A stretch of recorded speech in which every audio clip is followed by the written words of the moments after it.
आज प्रचाराचं सांगताय, आज या कामठी गटातील शेवटची सभा।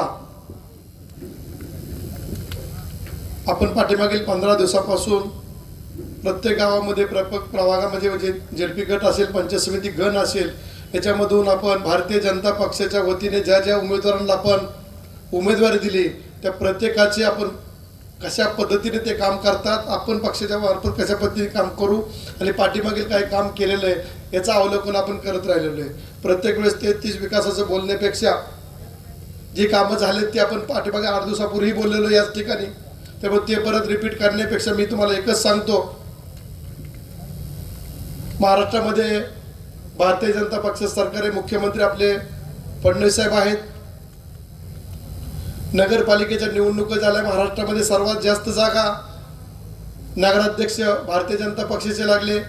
महापालिकेची निवडणूक झाली, 29 पैकी 22 ठिकाणी भारतीय जनता पक्षाचे महापौर झाले, नगरसेवक सर्वात जास्त झाले। त्याच पद्धतीने स्थानिक स्वराज्यामधली तिसरी नगरपालिका, महापालिका आणि जिल्हा परिषद या निवडणुका 12 जिल्ह्यातील पार पडत आहेत। ग्रामीण भागातील ग्राम विकास करायचा असेल, गावाचा विकास करायचा असेल तर प्रत्येक निधी हा ग्राम विकास विभागामार्फत आणि जिल्हा नियोजन मंडळामार्फत मिळतो। पालकमंत्र्यांनी काल 2 ठिकाणी कुरुल आणि पाटकुल या ठिकाणी सांगितलं,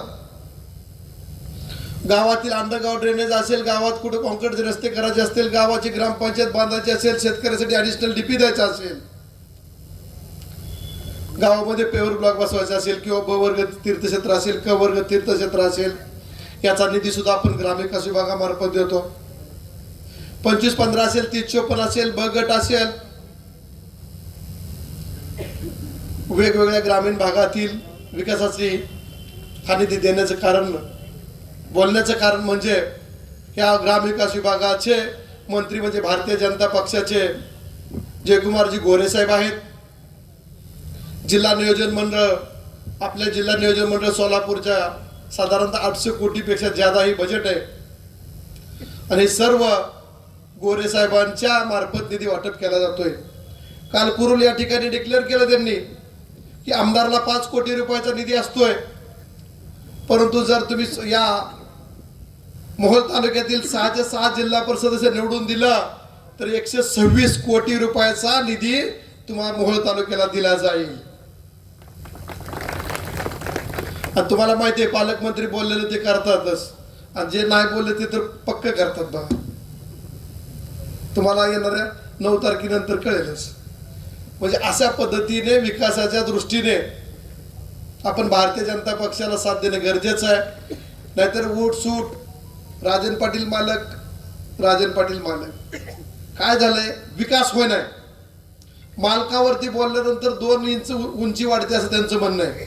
दररोज 2-2 इंची राजकीय वाढवण्याच्या मोहापायी ते या 9 तारखेला कुठं गेलेले असतील ते त्यांना कळणार नाही, कारण या मोहोळ तालुक्यातील जनता बी पाठीमागील 6 वर्षापासून पाहतोय, सुज्ञ आहेत। मालकांनी विरोधकांना आता वानकर साहेब सांगितलं, कालही त्यांचं वाचन मी ऐकलं की आम्ही कायमस्वरूपी विरोधी पक्षात, पण आम्ही टीकाही केल्या, पण आम्ही पातळी कधी सोडली नाही।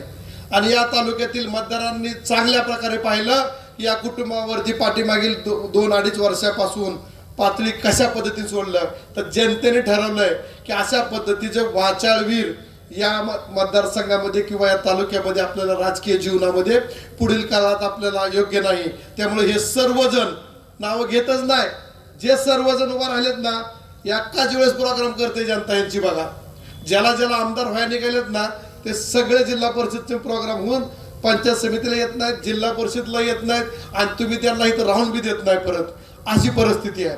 आणि ज्याला निवडून दिलं तो एकच म्हणते, मालक मला बी कळा नाही 6 वर्ष झालं तुम्ही काय दादागिरी करताय, तानाशाही करताय, गुंडशाही करताय, ती वोट सूट कुठं म्हणते, तानाशाही, गुंडशाही, कुठली तरी अजून शाही बोलतोय, झुंडशाही। अरे बाबा तू कुठली तरी विकासाची शाही बोल, कुठंतरी काहीतरी करायचं बघ। तुला वाटलं यांच्यावर बोललं की आपलं काम झालं, असं नाही। शेतपळला गेलं तरी तीच बोलते, नरखेडला गेलं तरी तीच बोलते, कामतीत आलं तरी तीच बोलते। अरे पण ज्या जनतेने तुला कशासाठी निवडून दिले, प्रत्येक वेळेस म्हणतोय 14 महिने झालं मी आमदार झालोय. अरे 14 महिन्यात 14 रुपये तर दे प्रत्येक गावामध्ये, तो तुझा विकास आहे. प्रत्येक वेळेस आजचं मी वाचन आहे. म्हणजे बोलण्याचा मला उद्देश एकच आहे की विकासाचं नेतृत्व स्टेजवरती बसलेले आहेत. मी त्यांच्या नेतृत्वाखाली 5 वर्ष काम केलेलं आहे, प्रामाणिकपणे काम केलेलं आहे. त्यांनी बी इतक्या चांगल्या प्रकारे वागणूक दिली आणि ह्यांची दादागिरी धुंडशाही ही मला का दिसली नाही ही मला कळाना. तू ज्यावेळेस जिल्हा परिषद सदस्य होता त्यावेळेस नाही कळली? कमरेला बाक येस तर पाया पडत होता. बरोबर आहे. कसं वाकायचं असतं अंकुशला कळलंय. इलेक्शनला उभं राहिल्यावर किती वाकावं लागतं, किती पाया पडावं लागतात. त्यावेळेस मालकांसारखा नेता नाही, मालकांसारखा 1 नंबर, लोकनेते कारखाना 1 नंबर. आता काय झालं की मालकाचा कारखाना 2 नंबर. ती मला विधानसभेला पाडताना अंकुश असतील, सचिन असतील, ही सगळी टवाळकी एकत्र फिरत होती. त्यावेळेस सचिन जाधव चांगला. आता सचिन जाधव विरोधात राहिला की जक्राय बंद करू का, तुझ्या बापाचं एक जागा आहे का, लायसन तुझ्या बापाने दिलं होतं का, अजून काय केलं होतं. म्हणजे तुम्ही सांगा ना. आता आम्हालाही बोलता येतं ना. नाही तुम्हाला नाही म्हणू शकत, तुम्हाला नाही म्हणू शकत मी. म्हणजे बोलण्याचा उद्देश एक, म्हणजे मला काय म्हणायचंय की तो आमदार किंवा त्यांच्यावर असणारी टीम आहे ना, वानकर साहेब इतक्या लवकर उपकाराची परतफेड करते. तुम्ही बघा, मालकाने जिल्हा परिषद सदस्य केलं, संपायच्या अगोदरच उद्योग चालू केला कालावधी. आता या खऱ्याला आमदार सगळ्यांनी केलं. बघा, आपल्या दिलीप मेंबरच्या सीमाताच्या विरोधात काम केलं. बरोबर आहे. दीपक मेंबरच्या विरोधामध्ये झालं. महाडिक साहेबांनी त्याला मदत केली, सगळी प्रकारे मदत केली. का बरं आता महाडिक साहेब त्याच्यावर नाहीत? महाडिक साहेब जेथं जिथं ती काम करते त्याच्या विरोधात काम करतात. ते दुसरं झालं. बळीराम काका साठे उमेदवारी बदलून दिली.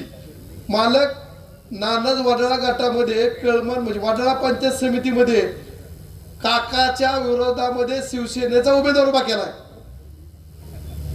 सांगा तुम्ही मला, म्हणजे किती उपकार मान्य करणारे किंवा कृतज्ञ माणसं आहेत हे तुम्ही बघून घ्या. बोलण्याचा उद्देश एकच आहे, अशा माणसांना किंवा अशा माणसाच्या प्रवृत्तीला किंवा यांच्या बरोबर काम करणाऱ्याला या सभागृहामध्ये लावणं योग्य नाही. तुम्हाला एकच सांगतो, आपल्या ह्या दोन्ही ताई आहेत, या भारतीय जनता पक्षाच्या वतीने उभा राहिलेल्या आहेत. या दोघींना सुद्धा आपल्याला 7 तारखेला साथ द्यायची आहे. साथ अशी द्यायची की आपल्या गावातून, आपल्या पंचायत समिती गणातून, गटामधून जास्तीत जास्त मतदान देऊन तुमचा त्यांना आशीर्वाद द्यायचा आहे. ह्या दोघी चांगल्या प्रकारचं काम करतील, कारण दोघींच्या पाठीमागं मालक आहेत आणि मालकांबरोबर आम्ही सर्वजण आहे. त्याच्यामुळे एकच विनंती करतो, पुढे सभेला जायचं आहे, परंतु भारतीय जनता पक्षाच्या दोघी